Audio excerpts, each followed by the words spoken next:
This is the Lithonia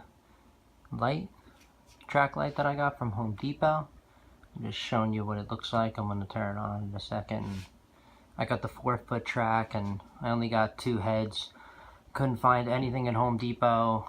Those were open boxes too, so it was whatever they had left, and that was 2 different Home Depots, so now I gotta shop around.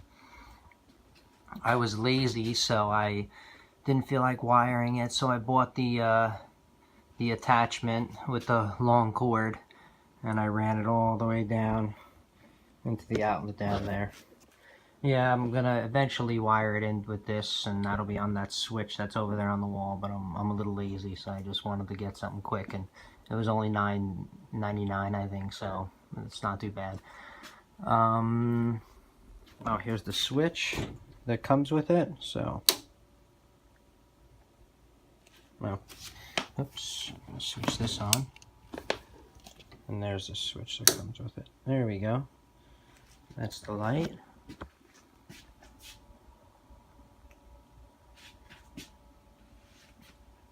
Okay, so I left it dark so you can see before and after. I have it for my train wall. I gotta take that light and move it. That has sentimental value, so I have to hang that up somewhere. But I'll hang it up somewhere else, I guess. And then I gotta add some more light, but this is the kind of light that I get, and that's out of 1 LED light. This is what I'm putting in it. It's a R20. They're dimmable too, which will be nice, but I don't have a dimmer, so I'm just gonna put them on and off, and that's it. These are 75 watt. And that's what it looks like. Decent amount of light.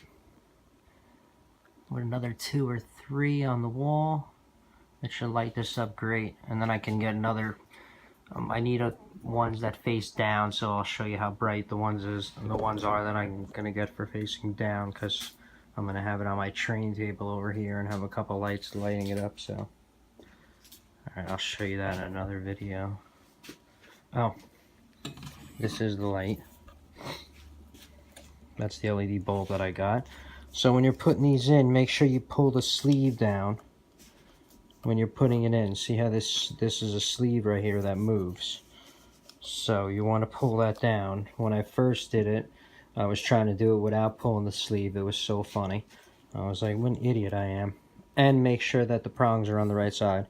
I'm a guy, so I don't really read directions, and when I install these commercially, you don't have to pull anything down. They just snap in when I'm in restaurants and stuff, so I don't know. These are a little bit different, but whatever works, I guess. But yeah, make sure you pull that down, and the ground has to be on a certain side. So I think on mine, my ground was facing my wall. So you would make sure when you're putting this in, these 2 prongs would be facing the wall, because you need that ground in order for it to work properly. So just to show you that, what it looks like. All right.